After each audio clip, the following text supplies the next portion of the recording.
नमस्ते. मी वनिता पटवर्धन. कोविडसोबत तरुणाईची नवीन जीवनशैली याविषयी मी बोलायला तुमच्याशी आलेली आहे आणि खूप छान वाटतंय. तुमच्यासारखी सगळी तरुण मित्रमंडळी आहेत इथे आणि उत्साही आहेत, नवीन नवीन स्वप्न पाहणारी आहेत, आकांक्षा तुमच्या डोळ्यासमोर आहेत आणि तुमच्या बोटावरती चुटकीसरशी सगळं जग हातात येऊ शकतं अशी तुम्ही आहात. आणि मिलेनियल्स असं म्हटलं जातं कारण ह्या सहस्त्रकामधली तुमची झळाळणारी अशी नवीन पिढी ही आहे. आणि ह्याच शतकाच्या थोडंसं आधीपासनं त्याच्यानंतर ज्या काही तांत्रिक गोष्टी झाल्या त्यामुळे सुखसोयींची अतिशय मोठी क्रांती झाली आणि त्याचबरोबर जी आपल्याकडे आलेली आहे जागतिक सपाटीकरण, त्यामुळे जे काय आता कोविड सारखी जी महामारी मोठं संकट उभं राहिलेलं आहे, तर आम्ही असा विचार करतो की तुमची जी ही मिलेनियल्सची नवीन पिढी आहे तीच याच्यावरती वेगवेगळे उपाय वेगवेगळे पर्याय सांगणार आहेत आणि त्यामुळे आम्ही तुमच्याकडे खूप आशेने बघतो आहोत.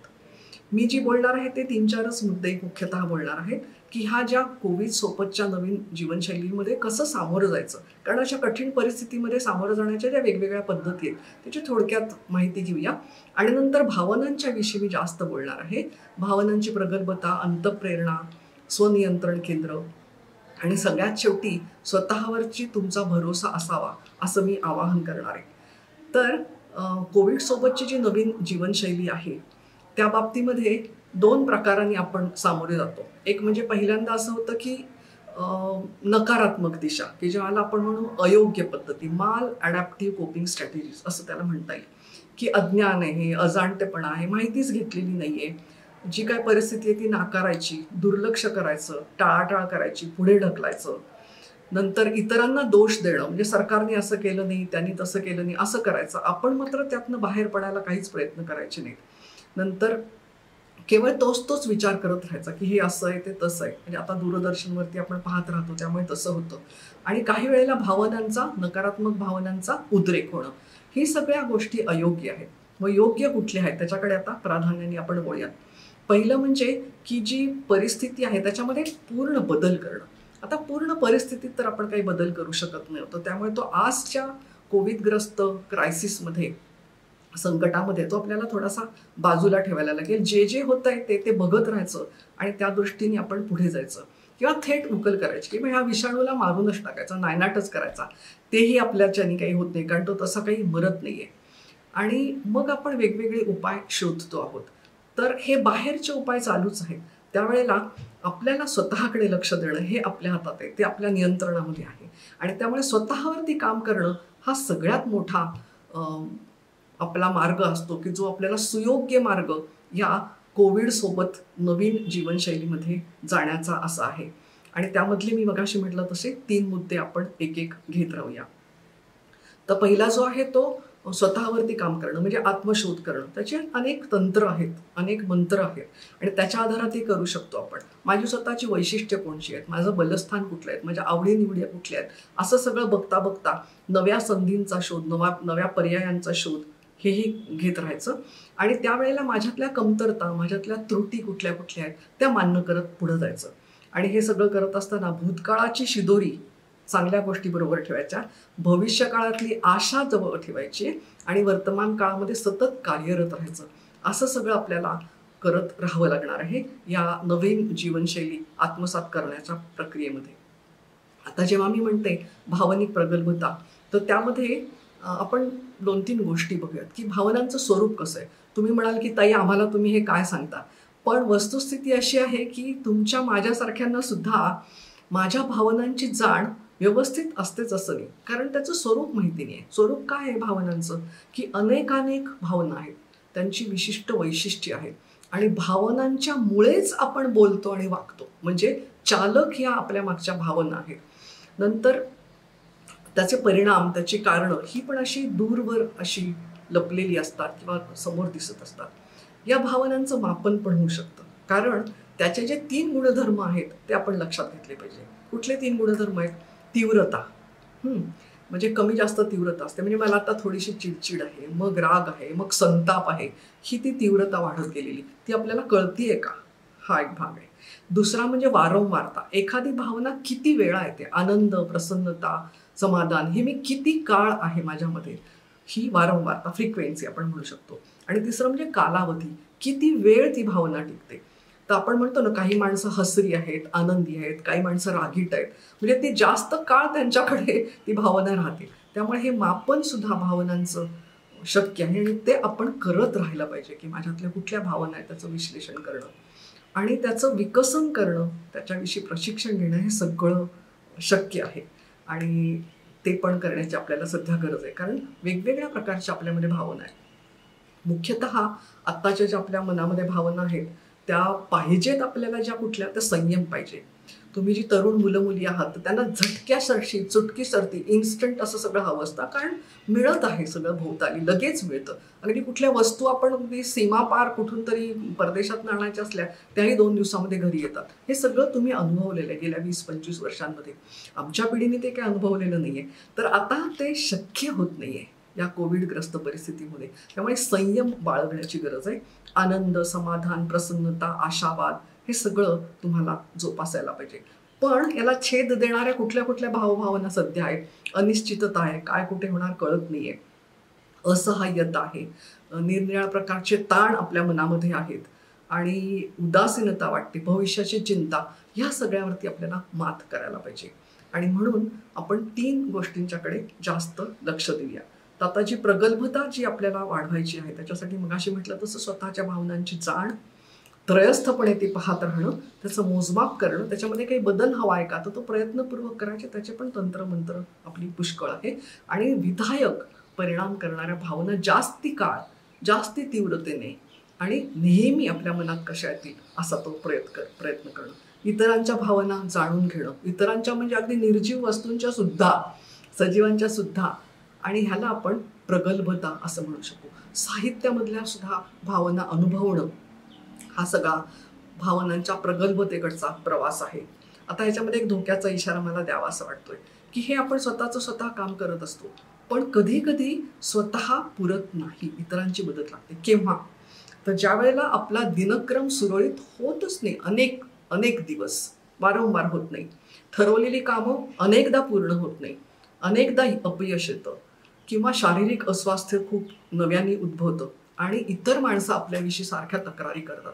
असं जर असलं तर भावनांच्या बाबतीमध्ये काहीतरी गंभीर आहे आणि मग तज्ज्ञ लोकांचं त्याच्यामध्ये मार्गदर्शन आपल्याला नक्की पाहिजे, हे ठरवायला पाहिजे. म्हणजे मग तुम्हाला खूप जी 50, 70, 90 वर्ष अजून जे जगायचं आहे त्यामध्ये कुठला अडथळा येणार नाही. प्रेरणेच्या बाबतीमध्ये 2 भाग, अंतःप्रेरणा आणि बाह्य प्रेरणा. अंतःप्रेरणा म्हणजे जी आपण काम करतोय, जी कृती करतोय त्याच्यामध्येच मला आनंद आहे, कृतीमध्येच आनंद आहे, प्रवासातच आनंद आहे, त्या सगळ्या प्रक्रियेमध्येच. आणि बाह्य प्रेरणा म्हणजे मला काहीतरी बाहेरून पारितोषिक मिळणार आहे, कुठेतरी धाक आहे, कोणीतरी सांगितलंय म्हणून करतो. तर तुमच्या लक्षात येईल की अंतःप्रेरणा ही अतिशय महत्त्वाची आहे आणि म्हणूनच आपण ह्या कठीण परिस्थितीमधनं बाहेर जाऊ शकू.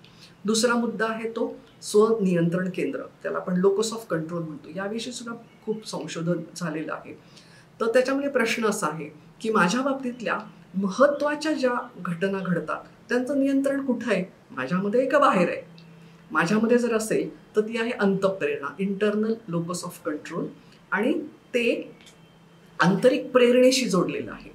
आणि मग मी काय करते की प्रयत्न करायला लागते आणि धडपड करते, चिकाटी दाखवते, असं सगळं माझ्यामध्ये होत राहतं.